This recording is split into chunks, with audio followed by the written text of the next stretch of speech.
And you found us. Hi, everyone. It's Emil. It's Emil Guillermo live. Emil Amok to you. This is my secret podcast, my Emil Amok's Takeout, my takes. Emil Amok's Takeout, yeah. My takes on all things considerable. The presidency, that's pretty considerable. Man, what a weekend. You thought, well, you knew that politics would wreck your summer, right? You knew that. I mean, we had the assassination attempt last week. This week, we have Joe Biden isolated with COVID in Rehoboth. It's got a nice big house there. I've been to Rehoboth Beach, but, I didn't see Joe Biden there. But I was there in 2019. And I was there the night of the big debate when Kamala Harris did okay, but ultimately pulled out, the race.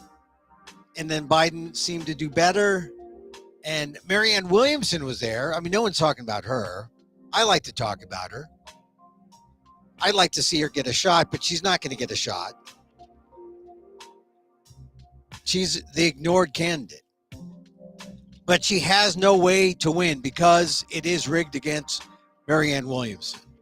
I mention that because I like Marianne Williamson as a spiritual teacher. I like her as an author, as a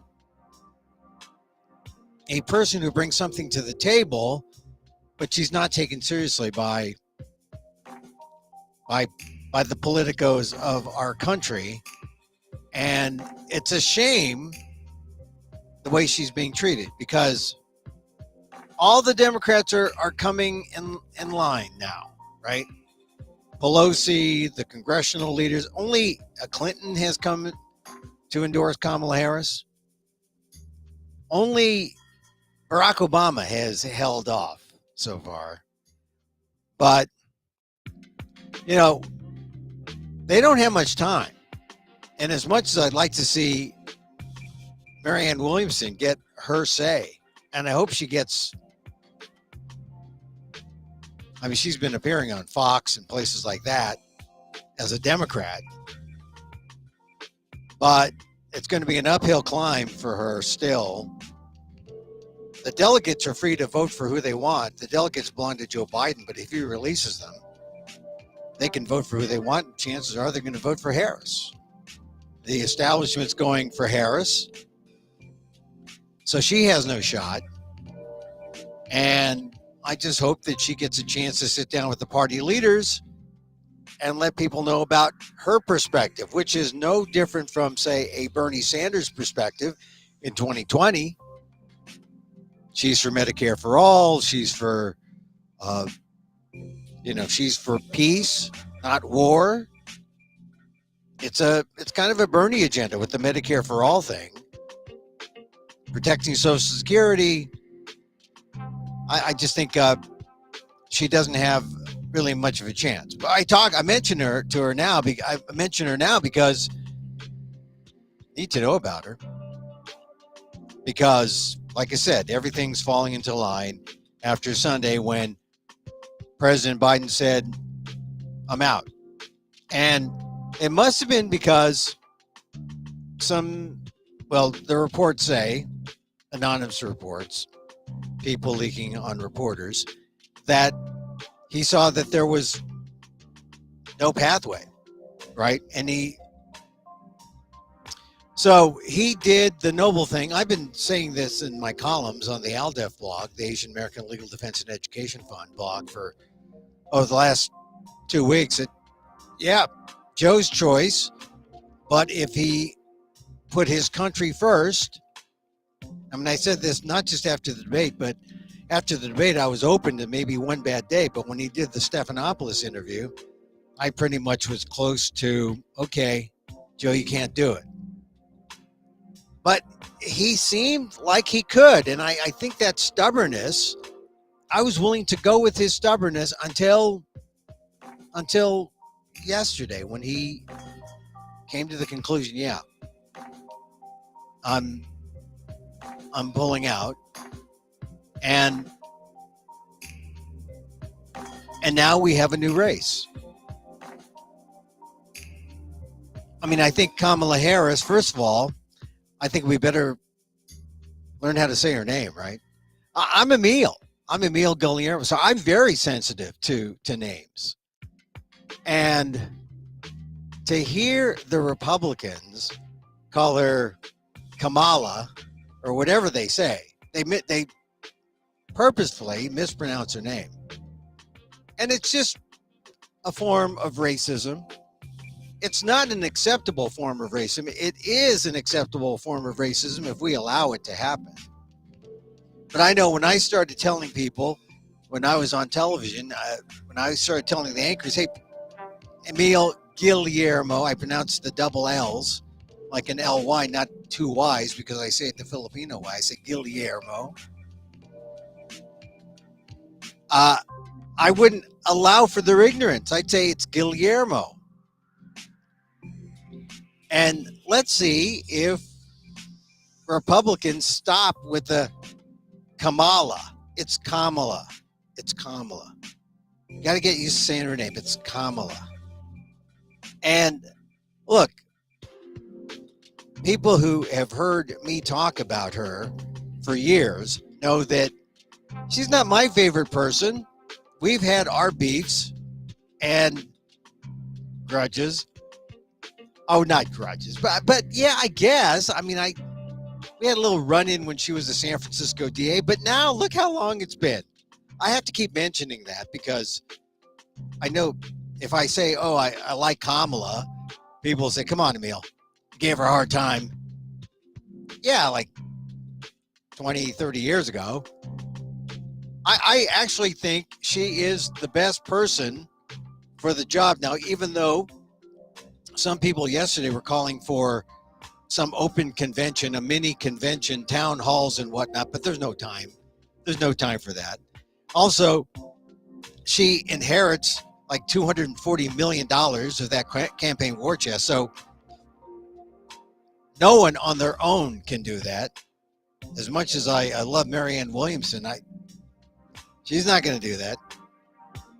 So I hope at least those people who want to have a voice get a little seat at the table and don't get treated like gadflies or gnats. But everyone is falling in line who wants to be her vice president, like Andy Bashir, who I've talked about in my columns, saying, hey, remember when they had that big shooting in Kentucky and he came out there? He's a kind of Midwest, moderate, Southerner, Democrat. He's a governor in Mitch McConnell's state. That's why he has some cachet. People mention Governor Josh Shapiro, Pennsylvania, because it's a battleground state. Governor Gretchen Whitmer, Michigan, another battleground state, but two women. Some people say with Shapiro, yeah, he might win Pennsylvania, but there's someone mentioned, a CNN reporter mentioned, well, he's Jewish. Is that going to be an issue? The safest choice, I don't know, for Governor Harris or for Kamala Harris. She seems to like Senator Mark Kelly. They're friends. The problem with Senator Mark Kelly is then you lose a Senate seat, and can they win that back? So it's safer to go with the governor. So of the governors, Pritzker, I don't think so. Illinois, some people like him. Gavin Newsom, can't really have Gavin Newsom in there. Same state. I think it's the 12th Amendment that does not allow for that. So maybe that's why Bashir was out there. It was on one of the networks saying, hey, J.D. Vance is not from Eastern Kentucky. We don't know J.D. Vance around here. So kind of interesting politics now. Interesting politics.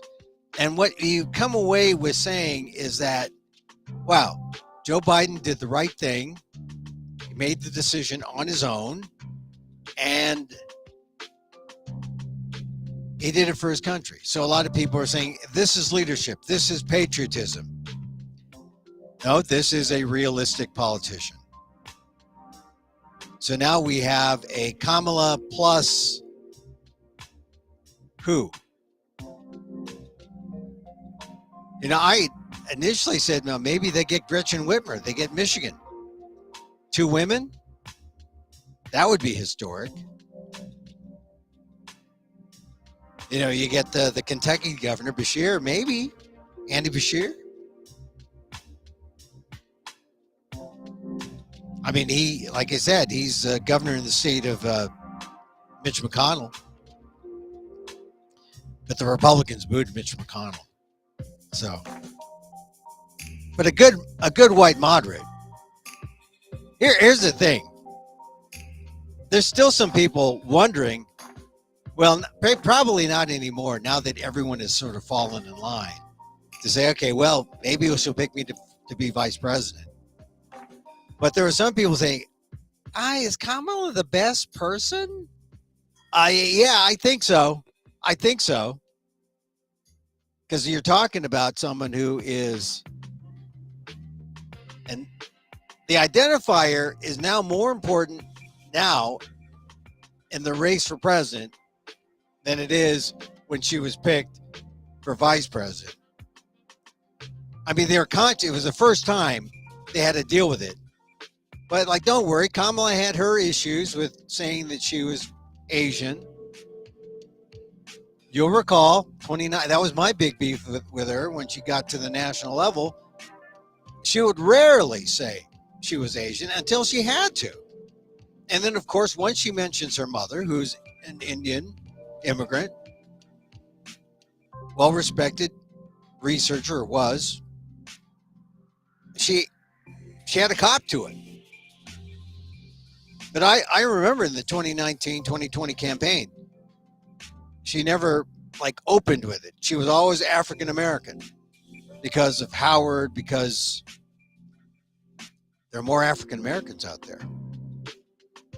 And her Indianness, her Asianness didn't work for her in the same way. So she didn't mention, it was like, it never was an issue until it had to be. But now it is. And I notice, how is she introduced in news stories? Do they say the first African American, Asian American, or South Asian American? I heard someone say Southeast Asian American. That's wrong. She's not Southeast Asian. It's South Asian. Southeast Asian would be Vietnamese, Cambodian, something like that. South Asian is India, Pakistan, Bangladesh. That's South Asia. Asia's a big place. People gotta know their geography. But it's interesting because I'm going to insist that people say, number one, her name correctly, Kamala, not Kamala. Number two, that people say in identifying her, not only is she the first African American or first black vice president, right, to run, she's also the first Asian American, because South Asian, you can put her in that general rubric of Asian American. And you say, come on, Neil, is this really important? That's like identity politics, right? No, well, it's important because this is America. And yes, she's American, but her background is important because you get to that level and you just don't disappear. You get to that level and you just don't evaporate and say, I'm American. We're all homogenous. No, you say, I'm African American, I'm Asian American, I'm here, and I'm not a DEI hire. You know we're going to hear that, right? On one of the news shows, Tim Burchett. Man, what a racist. Burchett from Tennessee. I think he's just he can't be a senator. I hope he's not a senator. That would be terrible. Because they should, senators should know better. But House members. Now Tim Burchett, he's a let's see, what is his second congressional district, Knoxville. Racist as hell. He was interviewed and said, "Oh, Kamala Harris, she's a DEI hire." That was the question, point by, oh, so she's a DEI hire? Yes, she is definitely. DEI, this guy doesn't know DEI. He said, oh, there's other white candidates, other white male and female candidates. I mean, he said that. Kamala Harris is one of the most qualified people to run for office from the vice presidency. She was elected at the local level. San Francisco DA, elected at the state level. She was an attorney general, elected at the state level a number of times because she was also U.S. senator. She served admirably as a senator, then served as ran for president and was picked by Biden to be vice president. She unqualified. What has J.D. Vance done? J.D. Vance, Mr. 18 months in the Senate. I just wrote a book on hillbillies. Could have been a picture book if I wanted all the hillbillies to see it. But I went to Yale Law School, so I wrote it out in longhand. I mean, really, J.D. Vance is lucky that he doesn't have to debate Kamala Harris anymore. Because now the prosecutor, Kamala Harris, will get to debate the prosecuted. Yeah. Criminal felon Donald Trump, 34. 34 guilties, right?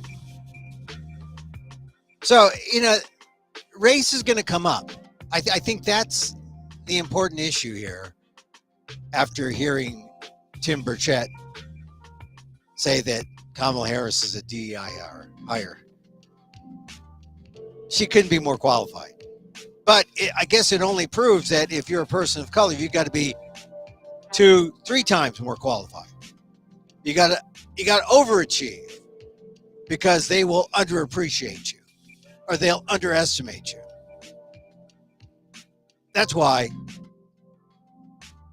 if you're a person of color, there's no question, no matter what kind of beef you may have had with Kamala, she's the one. You got to support Kamala Harris. I saw that today, and I knew it was going to be a slow roll on all the endorsements. I mean, the big ones. Obama hasn't endorsed fully yet, but he's not going to. Probably because he wants to save some drama. Maybe he's no drama Obama, except for when it comes to a final word on Kamala Harris. But now the Democrats are sort of falling in line. All the people who would have challenged her are now backing her. And it looks like the Democratic National Convention wants an online roll call vote, a pre-roll call vote to make sure that they get on a first ballot win for Kamala. The first vote out of the box at the convention. And it could happen. I know that there are some. I know Marianne Williamson has said she's challenging. And like I said, as much as I like Marianne Williamson, she may not be able to fight this. I know she's not going to be able to fight it. She's going to be seen as a gnat, a gadfly. It's sad. I hope she gets some say. I hope she gets her say at the convention. But I think she'd have to agree that she has no shot. Anyway, Kamala Harris, get used to it. Joe Biden, he's going to face the nation. He says he's going to talk to the nation sometime this week. I mean, can you imagine? He's got COVID. Man's got COVID. He's isolating. He's feeling better, but he can still write this letter. Already, the Republicans are saying, "What? We didn't see him sign this letter. Is it a fraud? Maybe it's AI." I mean, they're coming up with all sorts of far-flung responses to what's happening, because the Republicans wanted Joe Biden. They could beat Joe Biden. They could beat two old dogs fighting, but now you got an old dog and Donald Trump, the oldest candidate ever, up against this young, vibrant, relatively younger, vibrant, energized Kamala Harris, the prosecutor, and Donald Trump doesn't know what to do. So I think the Democrats got what they needed. They needed something to change the campaign landscape. Unfortunately, the only thing that would do it is if Joe Biden withdrew. So he withdrew. I'm not saying I'm really happy about it, because what does it say when Joe Biden withdraws? It means that there was pressure on him because he is an older man. Still capable, still functional. I mean, he kept NATO together right here in that meeting, that summit a couple weeks ago. Reassured the allies, kept the world order together. And I'm sure he's thinking, God, I just saved the world. And I can't convince people that I can do the job. No, unfortunately, this is where we are. I'm sorry, Joe. I'm getting there too. I'm going to get to an age where they're going to say, shut up, you dinosaur. Well, they said it 10, 15 years ago, though. So I'm a little saddened by that. And we see it with all the older politicians, all the generation of politicians and media people who are in their 60s, 70s, 80s. Pass the torch, right? It's past the torch time. And I just hope that when Biden is ready to talk to the nation after he's really recovered from COVID and ready to face the nation, I hope that he lays it out, shows no regrets, says the right things, and lets people know that, yeah, this is that passing of the torch. This is a new time, a new day. It is a new day. And I'll write about my perspective of this in my my next column. But it has to do with Burchett's response that Kamala Harris is a DEI hire. This is not this is just America emerging. This is the new America. I was the host of a show called New California Media. It became New America Media. It was a roundtable of ethnic reporters from around California. We talked about the issues from our perspective. And the premise was California would be a minority-majority state soon. America would be a minority-majority state by 2030. And we better start getting used to that. That was the dream. And now, with Kamala Harris stepping up from DA, AG, Senate, Vice President to running for the president, we're right there. We're right there. This is big in terms of the new America. And it pained me when people would say, oh, I'm not sure about Kamala. And even some polls, some snap polls said, we're not sure if Kamala's the right person. Oh, who would you rather have? A comforting white male? That's what makes this race to me interesting. Kamala Harris, the new America, versus Donald Trump, the soon-to-be 80-year-old Make America Great Again, going backwards, looking to the past. That's your new conservatism, as opposed to looking forward to what is the new America. It's African Americans, Latinos, Asian Americans. It's multiracial race people like Kamala Harris in intermarriages. You want to make race into an irrelevancy? Accept the fact that this is where we're going, and then we could talk about the issues regardless of race. But some people want that colorblind where they have an excuse to just ignore race. Can't do that. So I think that's what Kamala Harris means to me. I'm glad to see it in my lifetime. I think she's going to energize the Democratic Party. I think those people who stayed away from Joe Biden wouldn't talk to the pollsters. I'm talking about women, young African-American, Latino women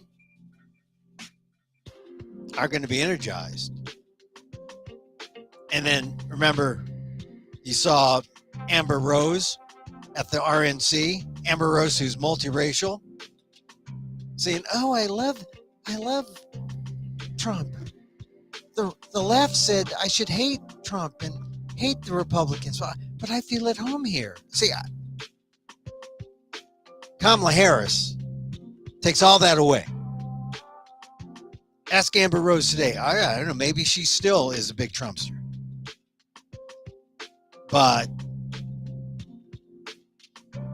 I don't think she's as influential as the Republicans think. If Kamala Harris is up there. So I'm thinking, yeah, Kamala Harris, if she gets 40% of the white vote, she's married to a white person. She's every bit as good as a white person, educated white person. But she's got to go to rural parts of, the Midwest, the South. And that was her undoing 2019, 2020 when she went to Iowa. Remember that? I think she knows better now. She has more experience. I think she could do it. Let's see. I think the next thing to happen is Joe Biden gets well, faces the public sometime this week. And then hopefully in the next week or so, we'll see Kamala Harris announce who her vice presidential pick is, who her running mate will be. It's kind of wide open right now. There's some strategic picks. Like I said, she could pick I think she likes Mark Kelly, who's a senator, but I don't think Mark Kelly, I don't think the Democrats want to risk the Senate. So I think it probably will be a governor. Which governor? Can't be Newsom, California. So let's see. Let's see who it is. Josh Shapiro? Andy Bashir, Kentucky. I don't think it's going to be Gretchen Whitmer. It might be the North Carolina guy who's term limited. But I don't know if North Carolina helps them. Helps the ticket. So let's see. We'll wait and see. Wait and see there. In the meantime, the racist attacks on Kamala Harris are going to just,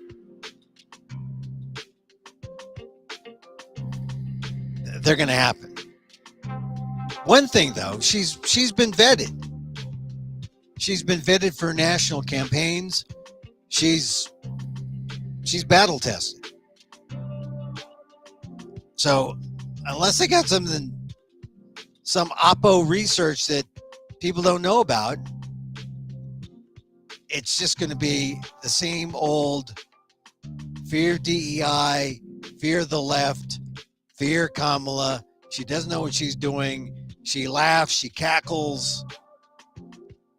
Ad hominem attacks like that. It's unfortunate, but she can take it. She can take it. They'll call her the border czar, but she can take it. She's running against a convicted felon. The prosecutor can take it. Okay, so that's kind of it for today. I mean, Kamala's a story. And I just hope for once number one, the people who hate her start pronouncing her name right. Because if you mispronounce her name and you don't excuse yourself and correct yourself, then you're a hater. You're a hater. I don't know why. I think Kamala Harris, she made a statement today. She appeared before the NCAA, this group of NCAA champions at the White House. She didn't make a big statement about Joe Biden, but she did. I guess she's waiting for Biden to get the glory when he decides. I mean, that's just a respect. That's respect. All right, so let's see. What else we can tell you? So we talked about how Pelosi is backed Harris. They're dumping on the Secret Service head, Director Kimberly Cheadle. I don't know what happened. I think it's all grandstanding. Something should happen to Cheadle. I don't know why decisions were made the way they were. But notice how some people have brought up DEI there, too. Like, oh, of course look, they had all these DEI Secret Service agents working. Okay. All right. That's it for today's commentary.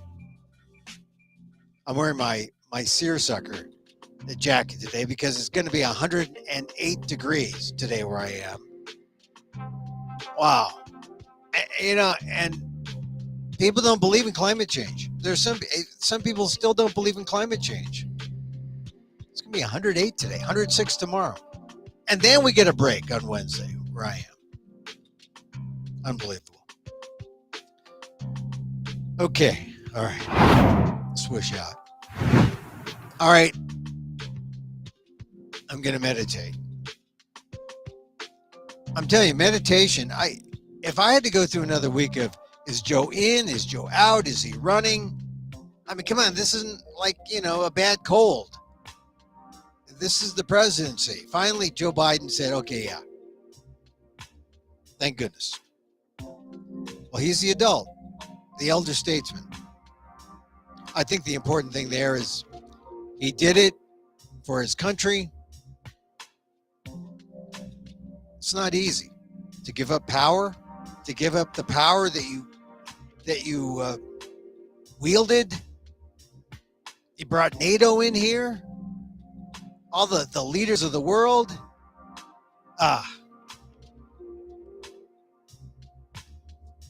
It took some guts. It took some courage for Joe Biden. But I think history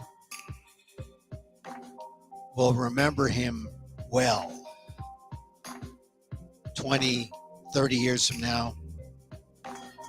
I mean, we look back at the Johnson situation in 68. Vietnam just tore him apart. And then he said he wasn't going to run. And then Martin Luther King gets assassinated. And then Bobby Kennedy gets assassinated. Then they go to the convention, and the convention is violent. And people lose hope in the Democrats. And then they figure, oh, Hubert Humphrey from Minnesota, he's our hope. And he loses. 68. Then 72. Nixon, right? Nixon goes back. He's pretty much, people thought he would be toast, right? We got the goods on him.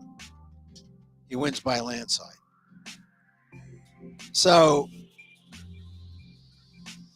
you got to hope it's a little different this time. It's not Johnson opening it up to chaos and the Democrats lose. You got to hope that the Democrats recognize the opportunity that Joe Biden has given the Democrats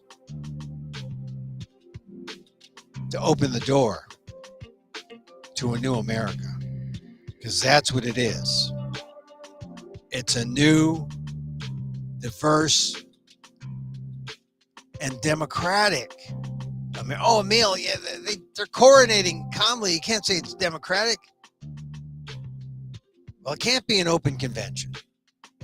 Not with the time remaining. Not with the infrastructure of the campaigns. But it's still fairly democratic because Joe Biden and Kamala Harris got 14 million votes the last time. She ran this time. They won. They were in the primary. The delegates are free to go. Let's see where the delegates go. Anyone who challenges is going to have at least 300 delegates sign a petition. So let's see if people, and there are a handful of people, if they really want to force some kind of campaign or some kind of convention controversy. I don't think so. This is time to show some democratic unity. The time for controversy was 10 months ago, 9 months ago. And now it's time to say the common enemy, not enemy, the common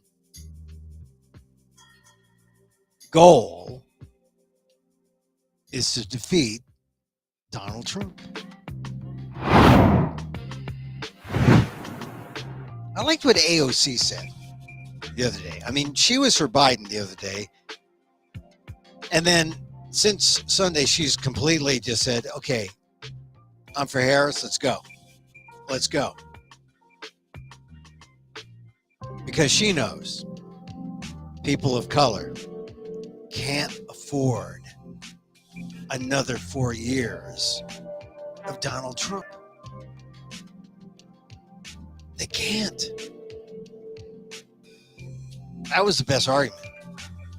She said, you can go with Joe Biden. I'm for Joe Biden, but I know that we got to win.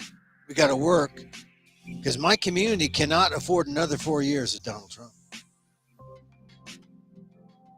That's the way it is for the African American community and the Asian American community and all communities of color. Can't afford another 4 years of Donald Trump. No. All right, that's it. I'm here every day or so, either recorded or live, 2 p.m. Pacific. Catch us here, Emil Amok 1 on YouTube, fb.com/EmilGuillermo.media or Emil Guillermo on Facebook, Twitter, X @Emil Amok. We like to close with a little loving kindness, even toward Donald Trump. Well, we'll give him some love. We prayed for him, and then he gave that speech at the convention. We stopped praying for him because he doesn't need our prayers. He might need some help, counseling, something. Doesn't need our prayers. And so, as I wish for me, I wish for you. May you be safe. May you be happy. May you be healthy. And may you live with ease. Emil Guillermo here. Until next time, mahal.